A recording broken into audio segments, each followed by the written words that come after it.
You may have seen me take apart Ambassador John Bolton the other night on News Nation. We invited him on the program, but he, of course, is not going to come up against me in a million years. Bolton is a Trump hater, and his analysis of the Trump-Putin meeting in Alaska is it's going to be a failure, it's going to be terrible, it's this, that, and the other thing. A bunch of nonsense. Well, Bolton is going to go on News Nation, Leland Vittert tonight, 9 Eastern Time, and then I think they run it again at midnight Eastern Time so the Pacific people can watch. And Leland, he's armed and dangerous because he spent 20 minutes talking to me about people who are undermining national and international security because they hate Donald Trump. And that's what it is. It's as simple as that. And the other thing, I just cut a message for radio. Imagine Kamala Harris up there on Friday talking to Vlad Putin. Putin wouldn't even return Biden's phone calls. He was that disrespectful about it. He knew he was that weak. Can you imagine Harris doing that negotiation? I'm sorry, you can be a Democrat all day long. You can be a liberal. You can hate Trump. Just think about that. Okay, so we're on this deal, and we will give you honest reporting. And we openly hope that Donald Trump can stop the madness, the bloodshed, at least, get some kind of framework for a deal on Friday.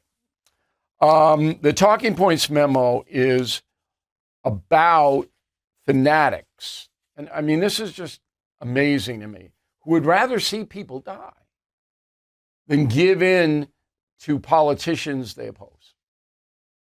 And I'm going to run about, it's not going to be more clear of this, but also in that analysis, people pay most of these pundits. Big corporations pay them to do this. So the first thing is the Ukrainian situation, which I am hoping there will be a 30-day ceasefire come out of this on Friday. I'm hearing that is possible. Okay? But it's not going to matter because the Trump haters are going to hate. Roll the tape. It's terrible because we're throwing the Ukrainians under the bus and playing right into Putin's hands. And on the other hand, it's terrible because it's not going to work. We have to recognize that the big difference between the president and the Europeans and Zelensky is that essentially the Europeans and Zelensky do not want to lose the war. And it does seem that Donald Trump is managing a loss. Seem to whom, madam? I mean, it's just absurd. Managing a loss? In what capacity?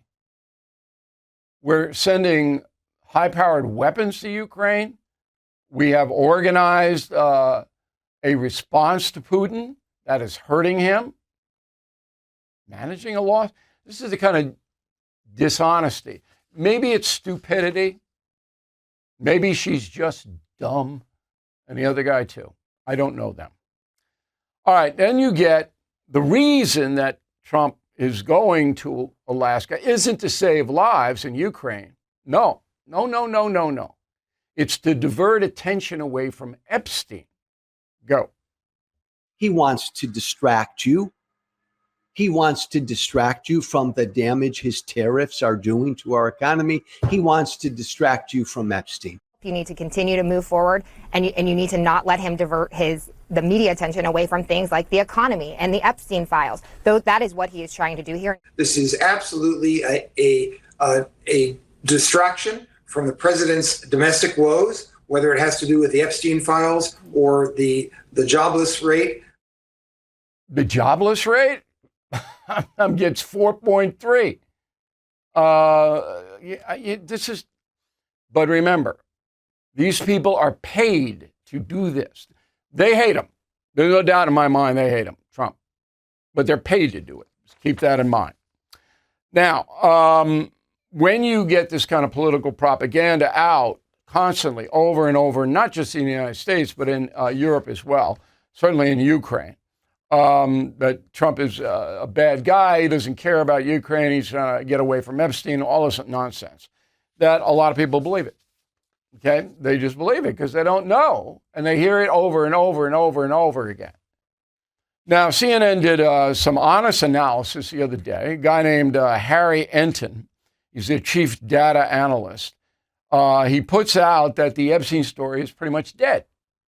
It's down 89% in 3 weeks as far as Google searches are concerned. That's a colossal drop. So Americans, they've had enough of Epstein for now. But here's an interesting thing. This will be revived in September because the House Oversight Committee is subpoenaing all these people to come on in and talk about Epstein. And the person that has most to lose is Bill Clinton, former President Clinton. So I asked my staff, research what they have on Clinton. This is fascinating. So Clinton apparently took about 18 trips on Epstein's plane. And then my staff says it's not true that Bill Clinton went to Epstein's island. And that's what I have. Not true. And my staff's the best. I went, I don't think that's accurate. So I, your humble correspondent, kicked into reporter mode, and I found there are one sworn affidavit by a victim that Bill Clinton was on the island, and a guy named Doug Band, Bill Clinton's top assistant post-presidency, who traveled with Putin on Epstein's plane. He's told Vanity Fair they went to the Virgin Islands where Epstein had a property, Epstein Island. I found that out. Okay? My staff didn't find it out. Why? Because the mainstream media wouldn't print it. That's why. But I have people who know this case up and down and in and out. So I believe that Bill Clinton was on that island. I also believe that Donald Trump was not. He took 8 trips, okay? And most of them, I think all of them, were between New York City and Palm Beach, where both men had properties. Now, finally, this whole Epstein thing was a giant mistake by the Trump administration, but not a calculated mistake.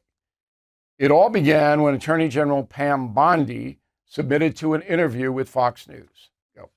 And one of the things that you alluded to, and this is something Donald Trump has talked about, the DOJ may be releasing the list of Jeffrey Epstein's clients. Will that really happen? It's sitting on my desk right now to review. That's been a directive by President Trump. I'm reviewing that. I'm reviewing JFK files, MLK files. That's all in the process of being reviewed because that was done at the directive of the president from all of these agencies. So have you seen anything that you said, oh my gosh? Not yet. Okay, so that opened the door, and now it's the Trump haters trying to tie the president to Epstein in some kind of criminal activity. But I got to give the American people credit. They've had enough. But it will gin up again. If I'm Bill Clinton, I'm not happy about this. And he is not a well man. Bill Clinton is not a well man. They're going to subpoena a whole bunch of people, but that's the top risk. Let's face it, the U.S. economy is under stress. National debt rising, trade war shaking the markets. And meanwhile, China is dumping the dollar and stockpiling gold. That's why I protected my savings with physical gold and silver through the only dealer I trust, American Hartford Gold. And you can do this. Get precious metals delivered to your door or placed in a tax-advantaged gold IRA. They'll even help you roll over your existing IRA or 401k, tax and penalty free. With billions in precious metals delivered, thousands of 5-star reviews, and an A+ from the Better Business Bureau, you can trust American Hartford Gold as I do. Please call 866-501-5201 or text BILL to 65532. Again, that's 866-501-5201 or text BILL to 65532. Russian collusion. Okay, so the House Oversight Committee, which is going to call in the DC people, their big job now is to uncover hard evidence they can hand over to Pam Bondi, the Attorney General, to indict people in the Obama administration that ginned up and did illegalities concerning the phony story that Putin and Russia interfered in the 2016 election to throw it to Trump. That's what this investigation is all about. And you remember the special counsel investigations, Mueller on and on, okay? They came up with no evidence that Putin or Russia was favoring Hillary Clinton. That's the record. You can't deviate out of that record. Now, one guy who's deeply involved in this has a new book out. And I read the book, and it's very, very compelling. His name is General Michael Flynn. Okay, the book is called Pardon of Innocence, an aspiring story of faith and freedom. Now, General Flynn is a patriot. He served his country all over the place in dangerous zones like Afghanistan, and he is an intelligence expert. Here is his resume that I'm going to give you before I talk to him. So he's 66 years old. He's a Rhode Islander. In 2012, he was appointed by President Obama Director of Defense Intelligence, okay, the DIA.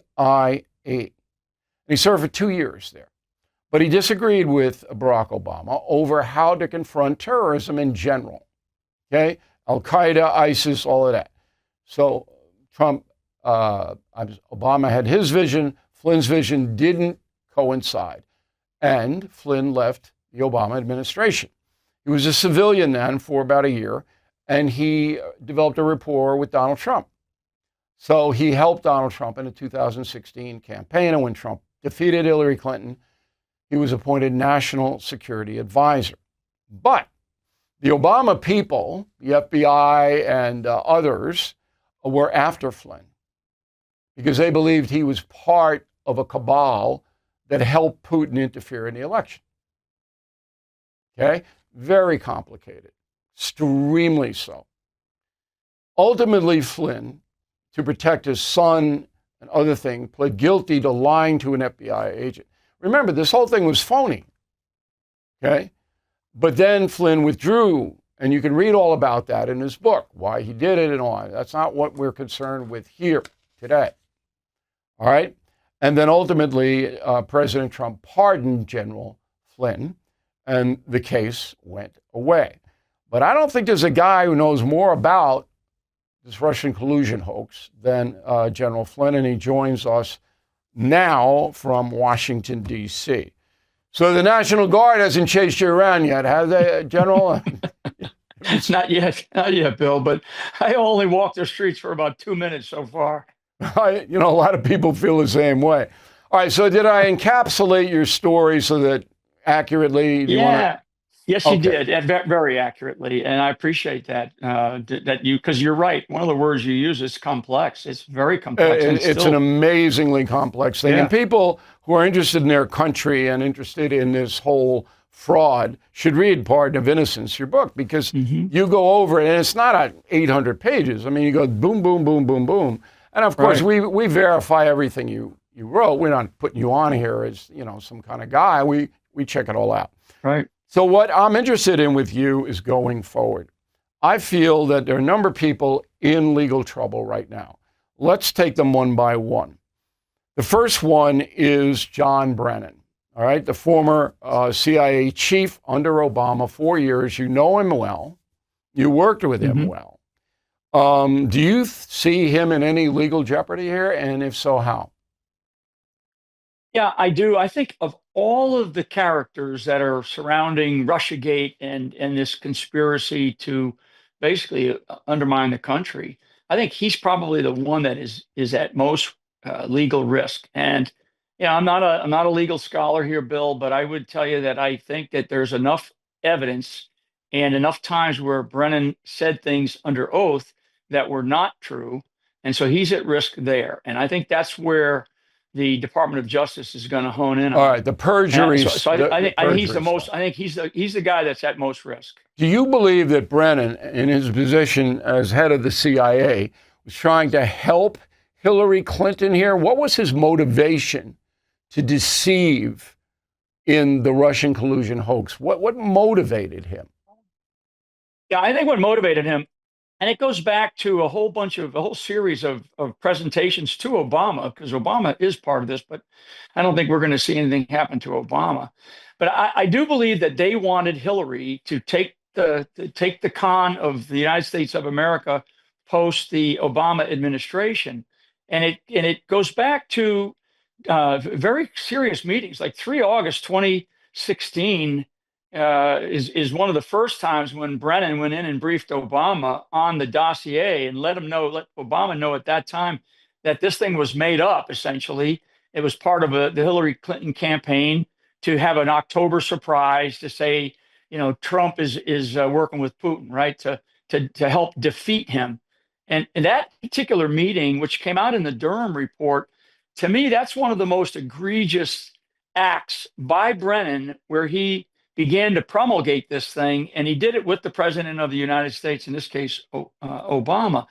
So I think that where Brennan is at, there's going to be a series of data points and meetings and documents that are clear now, and Tulsi Gabbard's been releasing a lot of them, that are going to show a conspiracy to undermine the campaign of Donald J. Trump. And then once Trump won, then there was a series of those similar things to then undermine the duly elected president of the United States. Once he won. Now, you're saying that Brennan in August of 16, when the campaign was underway, knew that the Hillary Clinton dossier, the one that her campaign paid for, was phony.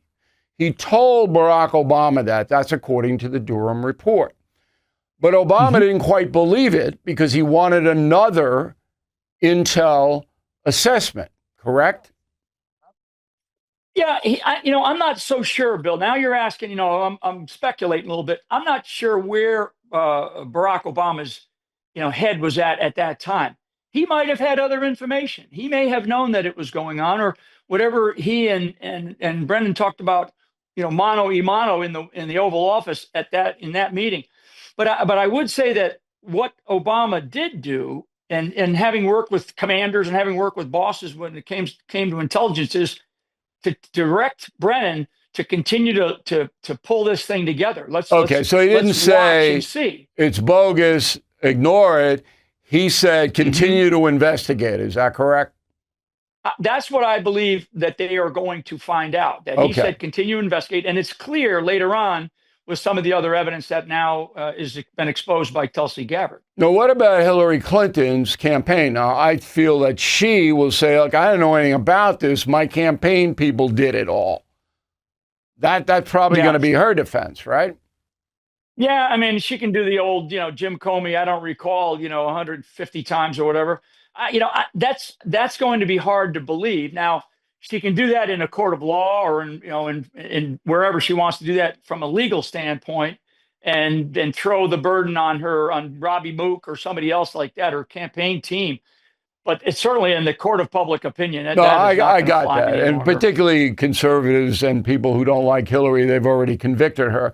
But in a court of law, it's going to be hard if that's her defense, unless there's a memo or there's some kind of recording or a whistleblower that comes back and says, I was there and Hillary ordered whatever. Now, you mentioned Comey, who was the head of the FBI. He, at the same time, Brennan was looking at this phony Russian collusion accusation. There were two. There was the CIA and the FBI, right? They're both looking at it. And Comey came down where? Yeah, so this is interesting. This is where it gets really complex, and I'll try to simplify it as much as possible. So it's not two different organizations looking at the problem. It's actually the two leaders, Comey and Brennan. And inside, this is where a very famous name that pops up, Peter Strzok, right? Peter Strzok. Peter Strzok was the deputy head of counterespionage for the FBI, but he was also a liaison to the CIA. So he was a conduit. And we also know of some other people in the Department of Justice, Bruce Orr, who's another name that people may not remember, but he was number 4 at the Department of Justice. So there was conversations that were moving this conversation between the FBI leadership and the CIA leadership, meaning Comey and Brennan. This is where Durham, I think, failed in his investigation to really connect these dots. But we now know this is whatever, I don't know, 8 years later, and people like Kash Patel, who was watching this very closely, and now he's the director of the FBI. Tulsi Gabbard, who's at the DNI level, who she's really exposing some of this. So there was a conversation that Comey and Brennan had at some point where they worked this out together between the FBI and the CIA.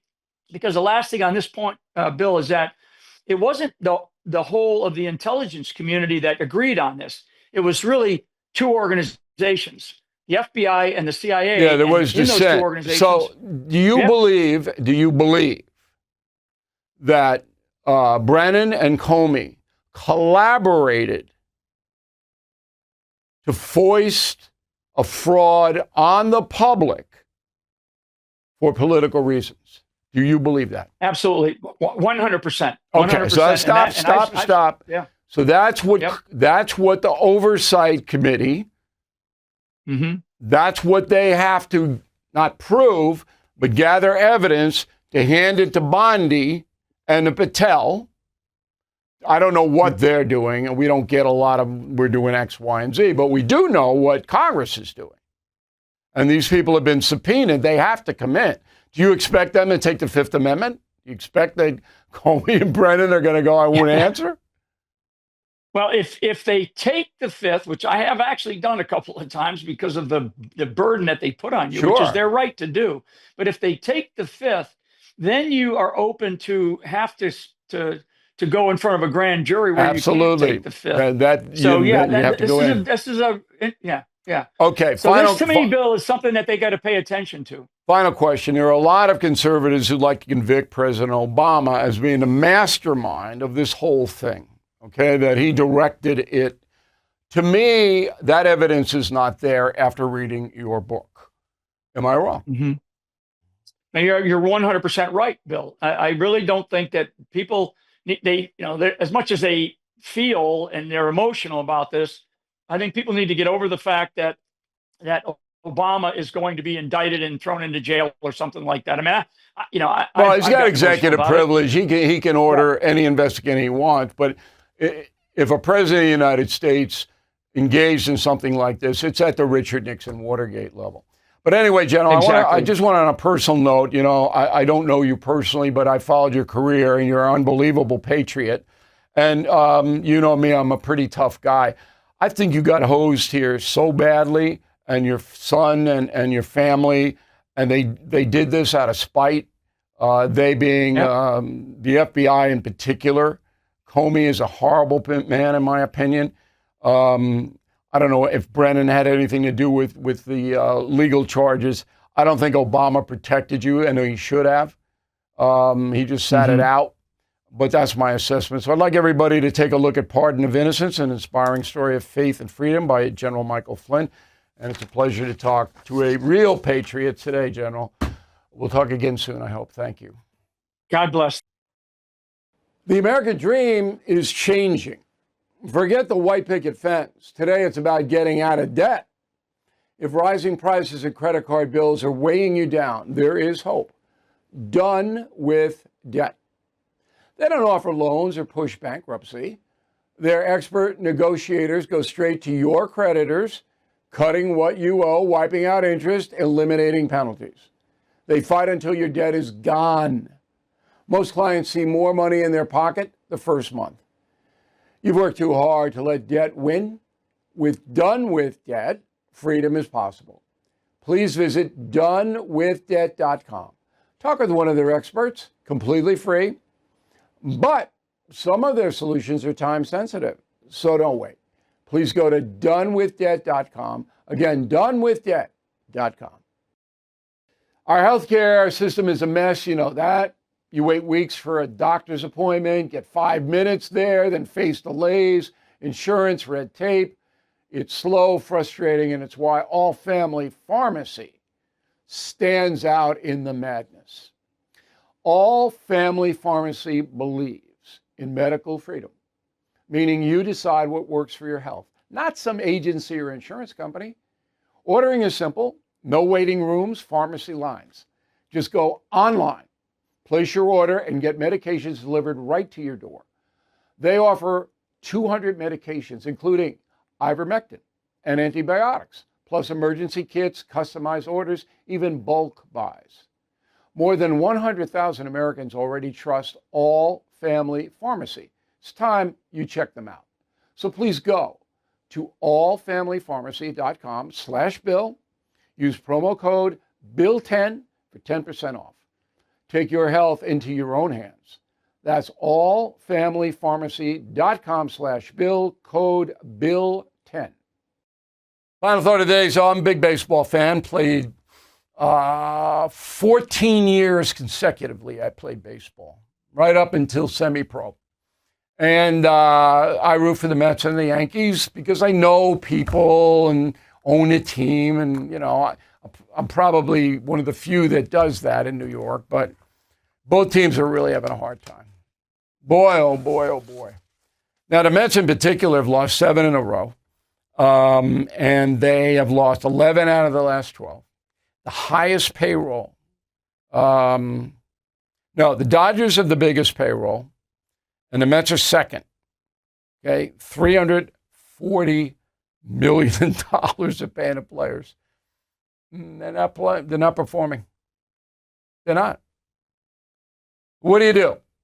Now, the current manager is Mello. Okay. I'd be a little more heated. I'd be a little more Billy Martin myself. Say, hey, we know you're good players, but you got to do everything now. You have to. So you got to relight that fire. You know, life goes in streaks for everybody, not just sports teams. You go up, you're down, and the Mets and the Yankees are down, but you pull it together.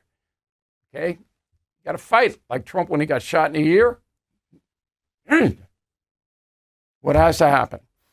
Boy, oh boy, I turned on the TV set and I'm going, oh. Final thought, thanks for watching and listening to the No Spin News. I'm Bill O'Reilly. We'll see you on Monday. Thank you for watching. To view full episodes of the No Spin News anytime, sign up to become a BillO'Reilly.com premium or concierge member today.